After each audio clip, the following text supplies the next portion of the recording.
Mootummaan naannoo Oromiyaa raawwii hojii mootummaa fi paartii kurmaana sadaffaa Adaama Galma Abbaa Gadaatti qorachuu eegale. Gamaggamni raawwii hojii mootummaa fi paartii kurmaana sadaffaa pirezidaantii mootummaa naannoo Oromiyaa obbo Shimallis Abdiisaa dabalatee bakka itti gaafatamaan waajjira paartii badhaadhinaa damee Oromiyaa obbo Kaffaaloo Tafarraa fi hooggantoonni sadarkaan jiran argamanitti taa'amuu eegaleera. Qorannaan kun raawwii hojii gurguddoo ji'oota 9 fi kallattii qophii karoora bara 2017 irratti kan xiyyeeffatu yoo ta'u, gabaasni raawwii hojiilee gurguddoo mootummaa fi paartii dhiyaachuun mariin bal'aan irratti taasifamaa jedhame. Kanaan alas kallattiin ciminaalee mul'atan caalmaatti itti fufsiisuu, hudhaalee badaa hojii keessatti mul'ataniif hanqinaalee adda ba'an hambisuuf kallattiin ni kaa'ama jedhamee eegama. Gamaggamni raawwii kurmaana sadaffaa kana kan jalqabsiisan pirezidaantii mootummaa naannoo Oromiyaa obbo Shimallis Abdiisaa mootummaan naannoo Oromiyaa karoora faayidaa uummataa qabatamaan agarsiisuuf hojjetu milkeessee hawaasa garaa ga'uun kan danda'amu yoo hooggansi sadarkaan jiru ga'umsaa fi bilchina qabaate jedhan.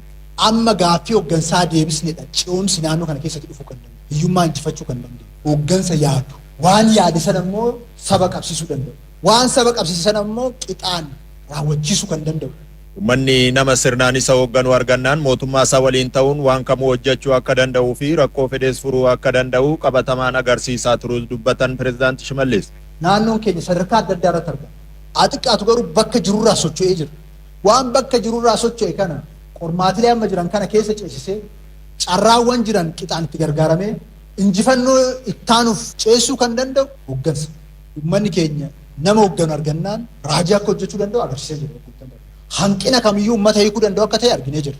Diinnis firris argee jira. Oromiyaan carraa bal'aa akka qabdu hooggansi kunis irraa barateera. Hunduu addunyaan baratee carraa akka qabnu namni martuu irratti walii galee jira. Hawaasa yoo nama isa qajeelche raajii hojjechuu danda'u kanaaf immoo hooggansi sochoosee bu'aa barbaadamu fiduu qaba kan jedhan pirezidaantii Shimallis gaaffii uummanni sadarkaan gaafatu deebisuuf hooggansi of qopheessuu qabaas dhaaman. Eenyutu qormaatilee kana hubatee qormaatilee kana keessatti qaama isaa gadi jiru hunda hoogganee hawaasa sochoosee hawwii fi mul'ata saba keenyaa biraan saba eenyutu dhaqqabsiisaa kan jedhu. Egereen keenya kan jiru gaaffii kanarratti deebii kennuun keessa jira. Hanga gaaffiin kun deebi'edha Oromiyaan kara fuulduraa kan geessu. So gaaffii hooggansaa. Hooggansi sadarkaan jiru gaaffii uummataa lakkaa'ee deebii madaaluu kennuudhaan egereen Oromoo fi Oromiyaa milkaa'as jedhan pirezidaantiin mootummaa naannoo Oromiyaa obbo Shimallis Abdiisaa. So hooggansi tarsiimaa kun asitti argamu kun dubbii gaaffii hooggansaatiif dhimmamee laalee deebiitti kennaa deemuu danda'u jira. Egereen uummata keenyaa saba keenyaa naannoo keenya kan keessa jiru. Sadarkaa kanatti deebisnedha. Kan hiyyummaa duubattafummaa itti injifanne. Sadarkaa kanatti deebisnedha. Rakkoo tajaajilaa kan itti sadarkaa kanatti deebisnedha.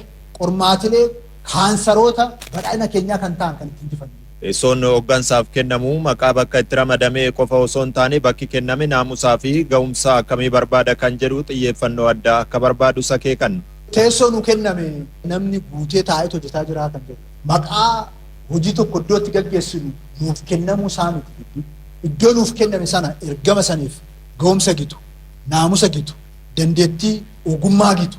Iddoo irra teenye sana waan gitu qabaachuu dhiisu. Hooggansi immoo carraawwan jiran sirnaan itti gargaaramuu fi qormaata mudatuuf fala hatattamaa kaa'uu kan rakkatu waan hanga ammaa hojjetame qofaan waan hawaasni barbaadu mara deebisneerra jedhee waan yaaduufis jedhan pirezidaantiin mootummaa naannoo Oromiyaa obbo Shimallis Abdiisaa. Rakkoon kun waan jiruufidha. Waanuma xiqqaa hojjenneen lafti hundi akka socho'eetti kan laalluuf biyyi hundi akka garagaree jijjiiramni hundi akka dhufee gaaffiin uummataa hundi akka deebi'ee akkasitti kan laalluuf. Carraawwan jiran kan itti gargaaramuu dadhabnuuf rakkoon kun waan jiruuf. Qormaatilee jiraniif kan jilbeeffannuuf rakkoon kun waan jiruuf. So gaaffii hooggansaa sirriitti qixaan laallee deebisuu danda'utu nurra jira.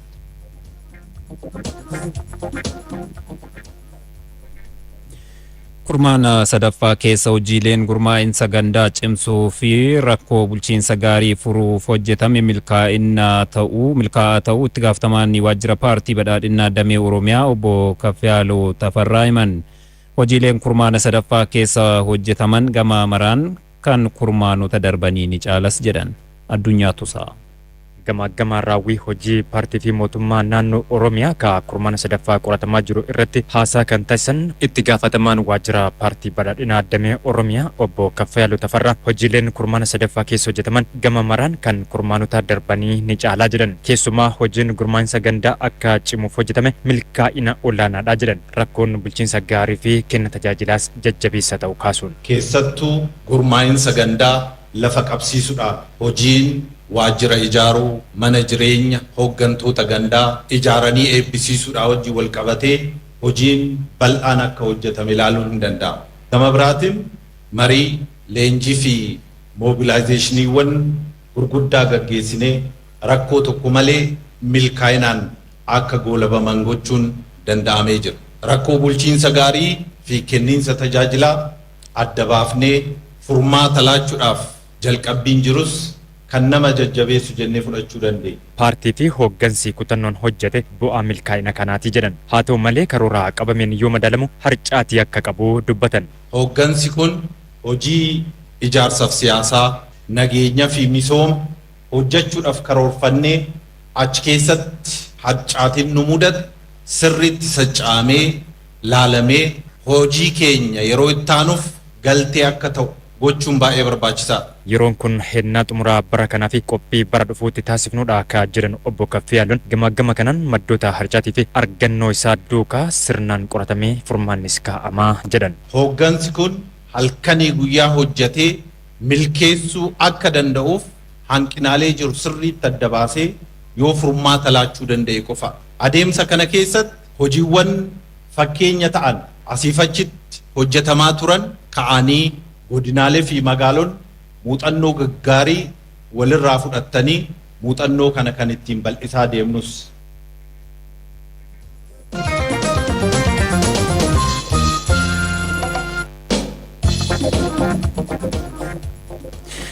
Inisheetiivota eegalaman idileessuun itti fufsiisuu fi haaraa maddisiisuun carraawwan gabaa biyya keessaa fi alaa fayyadamuuf xiiqiin hojjetamuu qabaa jedhame.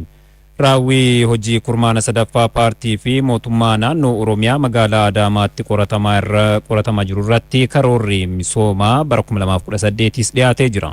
Akkaaluu Baqqalaa.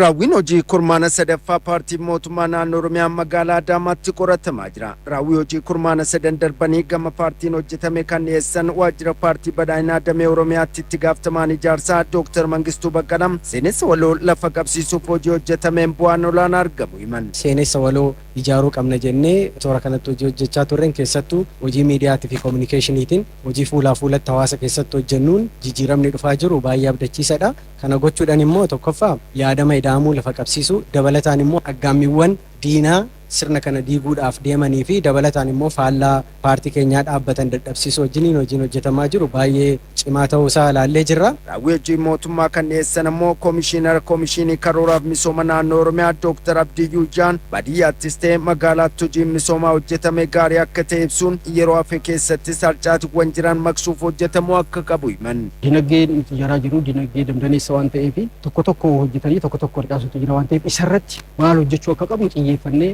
haalatti ilaalleetu jiru jechaadha. Godinni fi magaalli aanaan gandi hojii isaan hojjetan keessaa eessarra jiranii ifa ilaalu. Ifa ilaalanii potenshaala qaban ifa ilaalu. Potenshaala qabanii maaltu harca'ee duraa jira. Osoo raawwatuu dandeenye maaliin raawwatanii wanta jiru adda baasanii wanta hafisan raawwachuudhaaf tarkaanfii itti aanutti ce'uun baay'ee murteessaadha jechaadha. Inni biraa hordoffii fi deeggarsa godhaa jirru kana daran cimsinee itti fufu. Karoora misooma naannoo Oromiyaa kan bara 2018 waltajjii gama hojii paartiin mootummaa kurmaana sadaffaa kan bara 2017 irratti kan dhiyeessan itti gaafatamaa waajjira pireezidaantii mootummaa naannoo Oromiyaa Dr. Abdulaziz Daawud karoora bara 2018 keessatti inisheetiivota eegalaman idilaaniitti fufuu akka qabu dhiyeessan. Karoorri bara 2018 institutionalize gochuu yookaan sirnoomsuu wantoota kana dura jalqabnee if keessaa qaba jechaadha. Waan hunda baruma hunda inishetiivii jennee gangalchaan deemu. Inishetiiviin kun tarkaanfii addaa yeroo hamma ta'eetiif fudhatama. Kan biraatti ce'uun nurra jiraata. Yaada haaraa kan biraa finnee kan biraatti ce'uun nurra jiraata. Wanti hamma ammaatti hojjenne kun idileeffamee itti deemuu qaba. Carraawwan gabaa kan biyya keessaa, kan biyya alaa, kan biyyoota ollaa baay'ee qabna. Banannee tarkaanfannee deemuutu nurra jiraata. Aadaa Oromoo keessatti ilmoon namaa kun uumama hundaaf bakka kenna. Uumama hunda dhageeffata. Uumama hunda sirnaan ilaalaa nagahaan jiraataa jechuudha. Misooma inni jennu dinagdee inni jennu kun kana keessaa baha. Kana keessaa dhalataa jechuudha. Yoo uumamni hundi nagaa qabaatan kana gochuu beektaa seera raammoo raaratti jedhee raammoo ijaan mul'atuuf ijaan hin mul'anneefis seera tume. Seera mukaa mukonnoo jedhee seera bosonaa fi bineensa bosona keessa jiraatu. Ka lafa keessa jiraatu dabalate. Seera dheedaareeraa jedhee yookiin seera maddaa margaa jedhe seera bishaanii fi waan bishaan keessa jiraatu kana hunda uumamaaf bakka waan kennuuf yoo kun hundi eegame misoomni jira jechuudha. Yoo kun hundi eegame dinagdeen jira jechuudha. Ilaalchi Oromoon dinagdeef qabu isa kana nama sadarkaadhaan qooduun hin jiru gadaa keessa nama gartuudhaan ka adda qoodu kun gadaa Oromoo keessa hin jiru beektaa. Warra olaanaa warra jiddugaleessa warra gadaanaa gabaabaa dheeraan yookiin warra akkasii gosa gadaantu gosa olaantuu jechuun hin jiru. Namooma irratti ijaarame gadaan kun namaa miti bineensa kaaniifuu jenne miti namooma irratti ijaarame waan ta'eef gadaa keessa wanni akkasii hin jiru jechuudha. Sirni burjaazii sirni akkasii kun gadaa Oromoo keessa aadaa Oromoo keessa hin jiru. Nama kamiyyuu ta'e gosa kamiyyuu ta'e biyya kamiyyuu dhufe aadaaf duudhaa Oromoo kana barbaada jennaan lakkii ati gosa kanaa gosi kun gadaatti makamuu hin danda'u jedhee ofirraa hin deebisu. Sirriitti hubatamuu qaba.